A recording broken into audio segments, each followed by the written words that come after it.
बच्चों अभी फिर से रेशियो एनालिसिस का एक सम लेते हैं, फुल फ्लेज सम, जिसमें इंफॉर्मेशन कंपैरेटिवली इजी है। इजी कैसे है वो समझा देता हूं। इंफॉर्मेशन सारी दी हुई है और आपको वैल्यू पुट करनी है। हम जो सीक्वेंस कर रहे हैं बच्चों वो ध्यान में रखना है, क्योंकि फॉर्मूला बेस भी आना चाहिए, और जो मिसिंग फिगर होती है या कुछ डेटा गिवन है और कुछ ढूंढना है तो वो वक्त भी आना चाहिए। मतलब हमें वो समझना है कि सिंपल फॉर्मूला भी अप्लाई करना हमें क्लियर होना चाहिए। तो बच्चों स्टार्ट करते हैं। क्या क्या हम ये पॉइंट में डिस्कस करेंगे? Net profit ratio, operating ratio, stock turnover, debtors ratio, liquid ratio, proprietary ratio and debt equity ratio. Clear है बच्चों? इतना हम डिस्कस करने वाले हैं। तो फर्स्ट ऑफ ऑल बच्चों आपको क्या समझना पड़ेगा, पहले ये जो सम है वो पहले ऊपर से पहले पूरा डिस्कस कर लेते हैं, बाद में सम को अप्लाई करते हैं। तो इंफॉर्मेशन कुछ इस तरह है। The trading and profit and loss account of Anupama limited as on 31/3/2011 is given below. सब में दिया हुआ है trading account and PNL account. Trading account में से आप देखोगे तो पहले सेल्स दिया हुआ है, बाद में cost of sales, opening plus purchase minus closing inventory. Cost of sales है 6,75,000। बच्चों जो मैं बोल रहा हूं वहां पे फोकस करना। कॉस्ट ऑफ सेल्स कितना है? 6,75,000। ग्रॉस प्रॉफिट है 2,25,000। क्लियर है? आगे चलते हैं। Administrative expense, selling expense, interest on bank loan and net profit. यहां तक आपको क्लियर होना चाहिए। आप बोलोगे sir administrative, selling and interest 3 point दिए हुए हैं। आगे चलते हैं। तो आगे इंफॉर्मेशन कुछ इस तरह है। बैलेंस शीट दी हुई है, तो आप बोलोगे equity, preference, reserve fund, PNL, worker compensation and bank loan.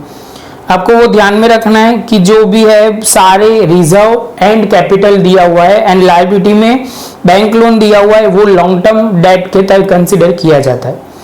इतना पॉइंट खत्म होने के बाद वहां से पैसे कहाँ यूज हुए, वह वर्ड लिखा हुआ है एप्लीकेशन ऑफ फंड। क्या लिखा है बच्चों? Application of fund.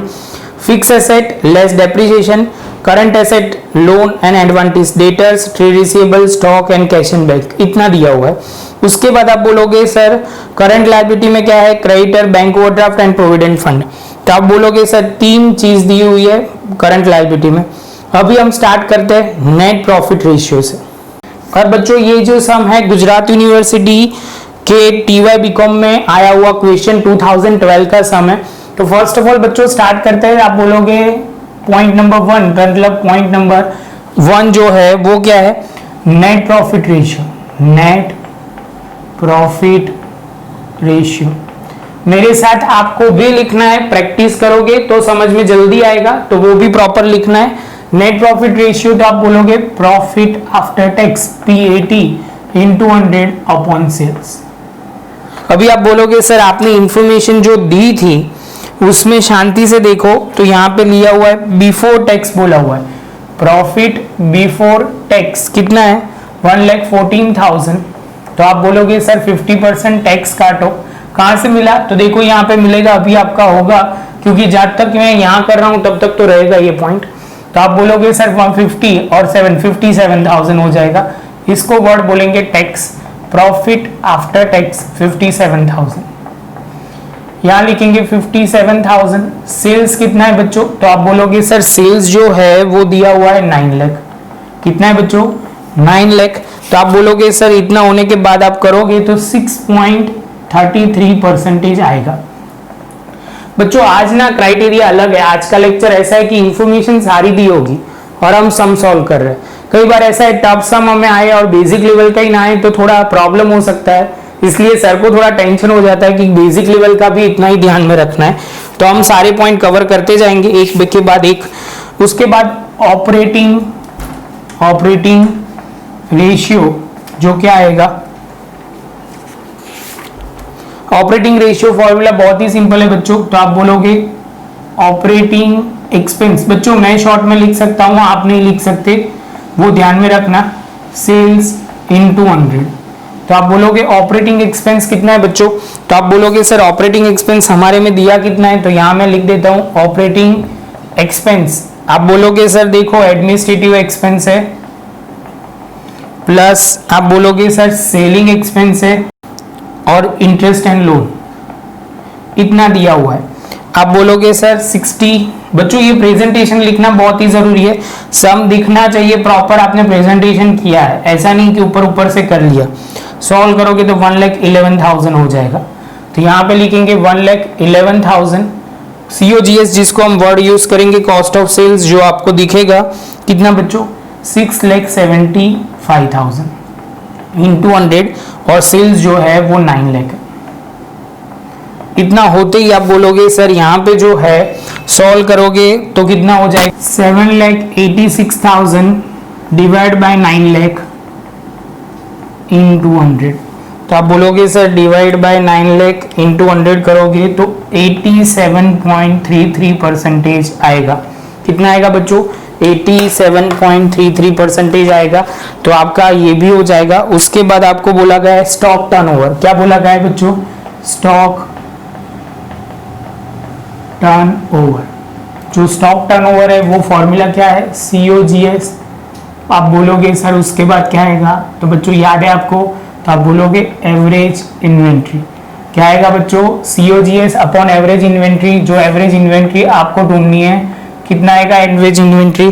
तो आप बोलोगे सर देखो opening plus closing divide by 2। Opening कितना है बच्चों, तो आप बोलोगे सर क्लोजिंग जो है वो 1,70,000 है, 1,70,000 और ओपनिंग जो है सब में दिया हुआ है वो आप बोलोगे सर यहाँ के 1,25,000। आप बोलोगे सर कहाँ से ले रहे हो, तो देखो आप बोलोगे सर सिंपली यहाँ पे जो आपका था कॉस्ट ऑफ सेल्स में दोनों मिल जाएंगे, opening and closing divide by 2 करोगे तो हो जाएगा। तो बच्चों करते हैं 1,25,000, 1,25,000 डिवाइड बाय 1,70,000 तो 1,47,500। कॉस्ट ऑफ सेल्स आपको मिल जाएंगे 6,75,000 डिवाइड बाय 1,47,500, 1,47,500। बच्चों बोलो कितना होगा, तो आप बोलोगे सर 4.58 टाइम्स हो जाएगा। कितना हो जाएगा 4.58 टाइम्स। ये ध्यान में रखना है। ये फोर्थ पॉइंट था बच्चों, थर्ड पॉइंट था, फोर्थ अभी आगे चलते हैं। आपको ऐसा लगता है तो पॉज करके लिख सकते हो, कहीं ना कहीं आपको ऐसे फॉर्मूला याद होगी तो बहुत इजी लगेगा, अदरवाइज थोड़ी प्रॉब्लम आएगी। थोड़ी नहीं, ऐसे बोलो तो जेन्युइनली बहुत प्रॉब्लम आएगी। आगे चलते हैं debtors ratio. Debtors ratio formula क्या है, trade receivable plus debtors into number of days in a year और अपॉन में लिखेंगे एक बड़ा सा कौन सा सेल, क्रेडिट सेल। कौन सा सेल, क्रेडिट सेल। ऐसे क्यों बोल रहा हूं, आप बोलोगे सर ऐसा क्यों बोल रहे हो, क्योंकि बच्चा यही तो ध्यान में रखना है कि ये ध्यान में रखोगे तो कोई प्रॉब्लम नहीं होगा। आप बोलोगे सर ट्रेड रिसीवेबल कैसा है, तो ट्रेड रिसीवेबल आप देखोगे बिल्स पेबल भी उसको बोल सकते हैं, वो ध्यान में रखना। इसके दो नाम है 50,50,000। डेटर्स कितना है आपको सब करंट एसेट में से मिलेगा 120, सब में दिया हुआ है 360 डेज ही लेना है।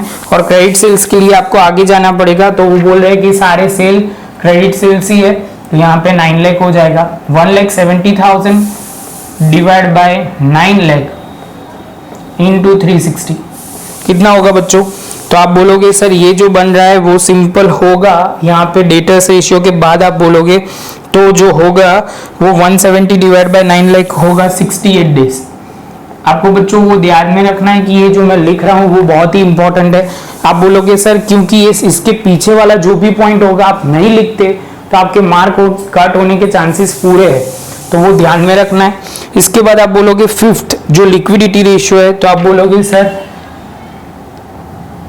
Liquidity ratio